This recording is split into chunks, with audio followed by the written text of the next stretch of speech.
last few days, there's been a series of protests by people who run driving schools in Gauteng.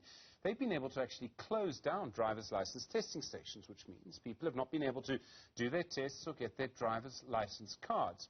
The schools are protesting against the introduction of an online booking system, which is run by the Road Traffic Management Corporation.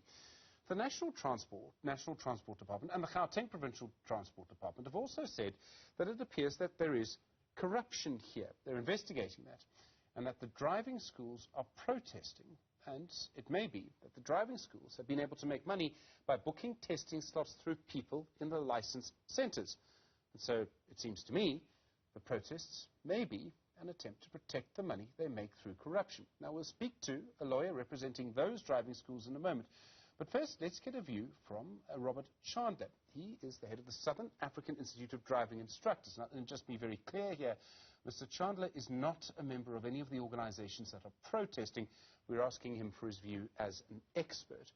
Robert, good afternoon to you. What is your view on what is going on here? Why are some schools protesting about an online booking system?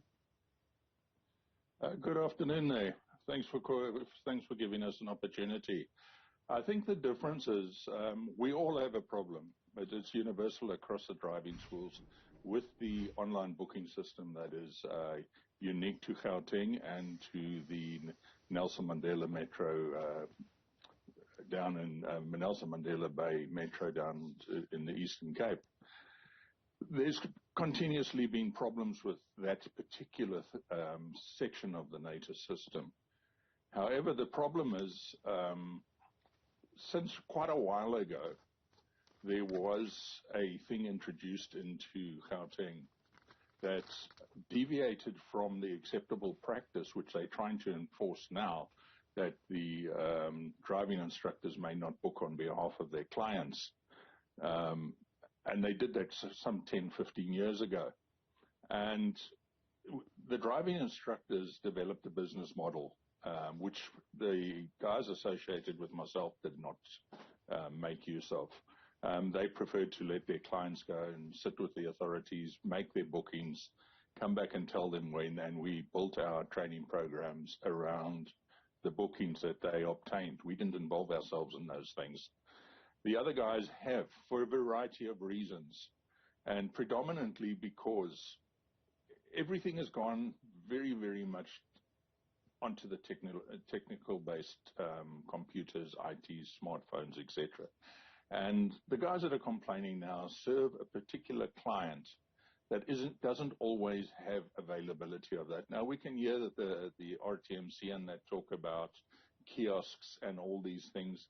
That's absolute nonsense. There's definitely a great part of our population that has been ignored with this big rush to the fourth industrial revolution.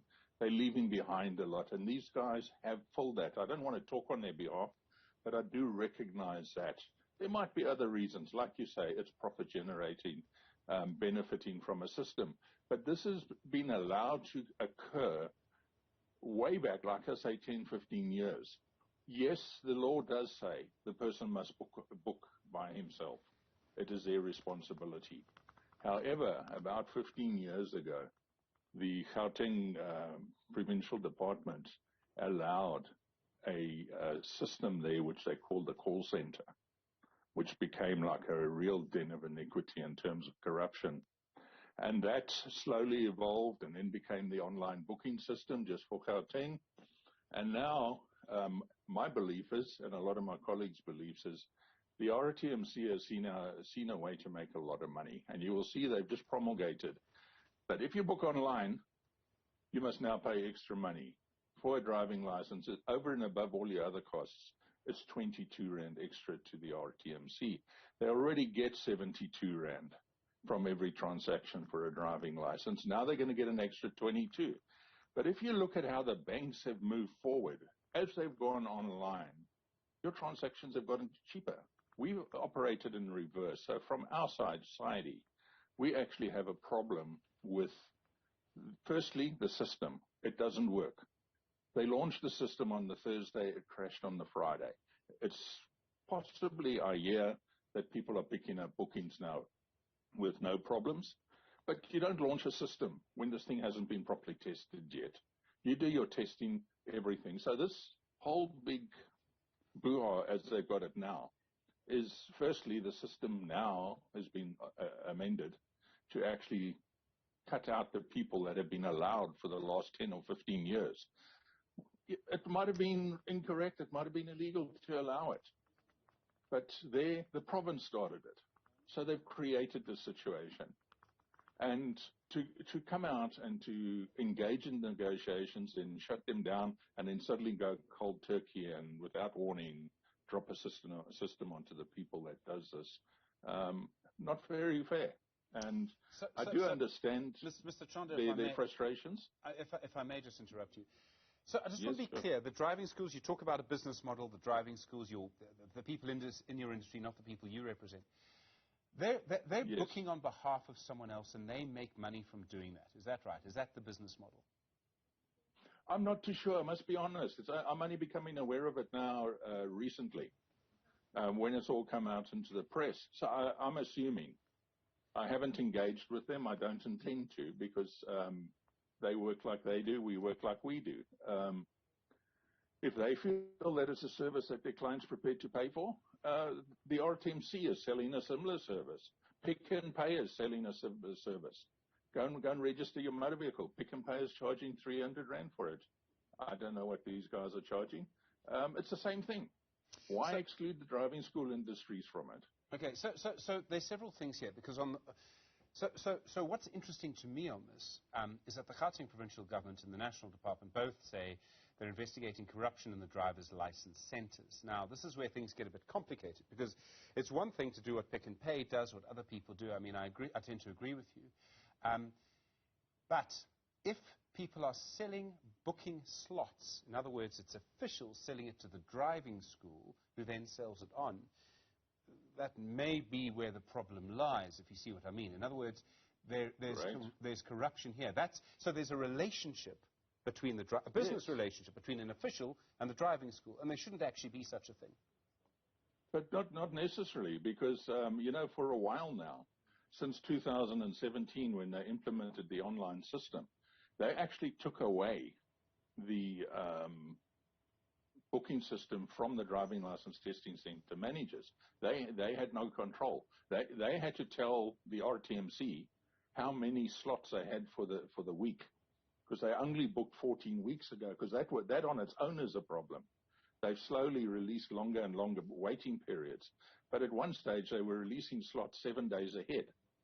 What about if I want to plan and I only want to do my test in the July holidays? I can't book for July because they've closed it down. Because for some reason, they think if I want to book in advance, that far in advance, I must be corrupt. But it could just be that maybe my kid is a student. Possibly I live in Johannesburg, but my kid is down in Port Elizabeth, and they're coming up for the holidays, and I want them to be trained under my supervision and go with a local Gauteng driving school. But they can't book like that. They can't plan their lives. So, yeah, there are these problems. But if there is a problem, and I'm going to state, there is a problem in the driving license testing centers. There is corruption. Because if there wasn't somebody that's prepared to sell, you wouldn't have somebody willing to pay for it on the outside. Now, both are at fault. But the nucleus of the problem is the official. But they're spending more time trying to find ways to cut the driving school out of it than what they are sticking their noses into the testing centers. We've got inspectorates that are out there that are toothless tigers. Right. There's a national inspectorate, there's a provincial inspectorate. How many people have they arrested on fraud and corruption in these driving license testing versus the actual offences committed? And there's thousands of them. Okay, they talk about a false driving license. Robert, we'll have to leave it there. Thank you. Robert Chandler is from the Southern African Institute of Driving Instructors. Well, in